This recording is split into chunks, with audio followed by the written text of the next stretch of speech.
Imagine a morning in late November, a coming of winter morning more than 20 years ago. Consider the kitchen of a spreading old house in a country town. A great black stove is its main feature, but there is also a big round table and a fireplace with two rocking chairs placed in front of it. Just today, the fireplace commenced its seasonal roar. A woman with shorn white hair is standing at the kitchen window. She is wearing tennis shoes and a shapeless gray sweater over a summery calico dress. She is small and sprightly like a bantam hen, but due to a long youthful illness, her shoulders are pitifully hunched. Her face is remarkable, not unlike Lincoln's, craggy like that, and tinted by sun and wind, but it is delicate too, finely boned, and her eyes are sherry-colored and timid. "Oh my," she exclaims, her breath smoking the window pane. "It's fruitcake weather." I am building her a kite. She would like to give me a bicycle. She said so on several million occasions. "If only I could, buddy. It's bad enough in life to do without something you want, but confound it, what gets my goat is not being able to give somebody something you want them to have. Only one of these days I will, buddy, locate you a bike. Don't ask how, steal it maybe." Instead, I'm fairly certain that she is building me a kite, the same as last year and the year before. The year before that, we exchanged slingshots, all of which is fine by me, for we are champion kite flyers who study the wind like sailors. My friend, more accomplished than I, can get a kite aloft when there isn't enough breeze to carry clouds.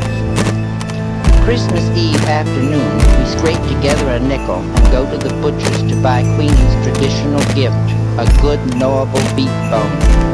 The bone, wrapped in funny paper, is placed high in the tree near the silver star. Queenie knows it's there. She squats at the foot of the tree, staring up in a trance of greed. When bedtime arrives, she refuses to budge. Her excitement is equal by my own. I kick the covers and turn my pillow as though it were a scorching summer's night. Somewhere a rooster crows falsely, for the sun is still on the other side of the world. "Buddy, are you awake?" It is my friend, calling from her room, which is next to mine, and an instant later she is sitting on my bed holding a candle. "Well, I can't sleep a hoot," she declares. "My mind's jumping like a jackrabbit. Buddy, do you think Mrs. Roosevelt will serve our cake at dinner?" We huddle in the bed and she squeezes my hand. "I love you. Seems like your hand used to be so much smaller. I guess I hate to see you grow up. When you're grown up, will we still be friends?" I said, "Always. But I feel so bad, buddy. I wanted so bad to give you a bite. I tried to sell my cameo Papa gave me. Buddy," she hesitates as though embarrassed, "I made you another kite." Then I confess that I made her one too, and we laugh. The candle burns too short to hold. Out it goes, exposing the starlight, the stars spinning at the window like a visible caroling that slowly, slowly daybreak silences. Possibly we doze, but the beginnings of dawn splash us like cold water. We're up wide-eyed and wandering while we wait for others to waken. Quite deliberately, my friend drops a kettle on the kitchen floor. I tap dance in front of closed doors. One by one, the household emerges, looking as though they'd like to kill us both, but it's Christmas so they can't. First, a gorgeous breakfast, just everything you can imagine, from flapjacks and fried squirrel to hominy grits and honey in the comb, which puts everyone in a good humor except my friend and I. Frankly, we're so impatient to get at the presents we can't eat a mouthful. Well, I'm disappointed. Who wouldn't be? With socks, a Sunday school shirt, some handkerchiefs, a hand-me-down sweater, and a year's subscription to a religious magazine for children. The Little Shepherd. It makes me boil, it really does. My friend has a better haul. A sack of satsumas, that's her best present. She is proudest, however, of a white wool shawl knitted by her married sister. but she says her favorite gift is the kite I built her. And it is very beautiful, though not as beautiful as the one she made me, which is blue and scattered with gold and green good conduct stars. Moreover, my name is painted on it, Buddy. Buddy, the wind is blowing. The wind is blowing and nothing will do till we run to a pasture below the house where Queenie scooted to bury her bones, and where, a winter hence, Queenie will be buried too. There, plunging through the healthy waist-high grass, we unreel our kites, feel them twitching at the string like skyfish as they swim into the wind. Satisfied, sun-warmed, we sprawl in the grass and peel satsumas and watch our kites cavort. Soon I forget the socks and hand-me-down sweater. I'm as happy as if we'd already won the $50,000 grand prize in that coffee naming contest. My, how foolish I am, my friend cries, suddenly alert, like a woman remembering too late she has biscuits in the oven. You know what I've always thought, she asked in a tone of discovery, and not smiling at me, but a point beyond. I've always thought a body would have to be sick and dying before they saw the Lord.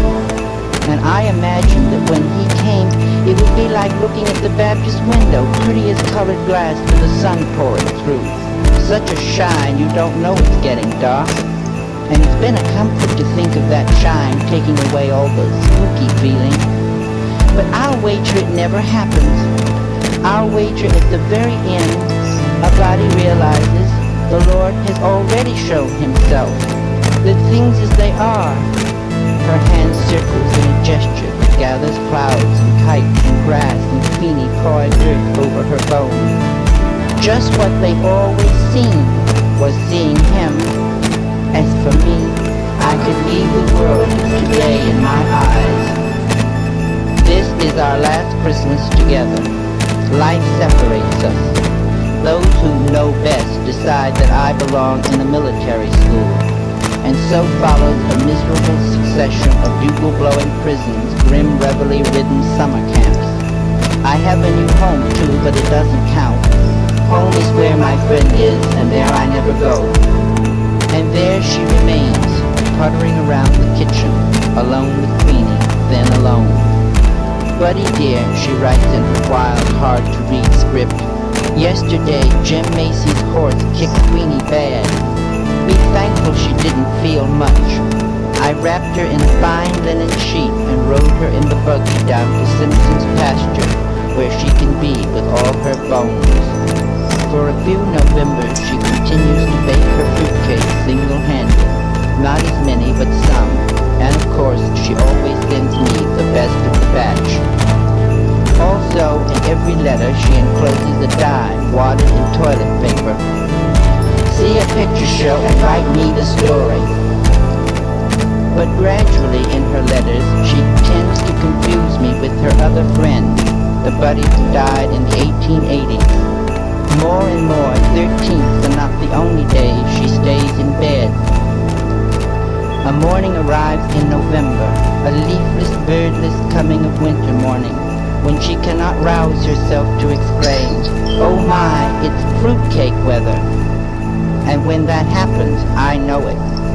A message saying so merely confirms a piece of news some secret vein had already received, severing from me an irreplaceable part of myself, letting it loose like a kite on a broken string. That is why, walking across the school campus on this particular December morning, I keep searching the sky, as if I expected to see, rather like hearts, a lost pair of kites hurrying toward heaven.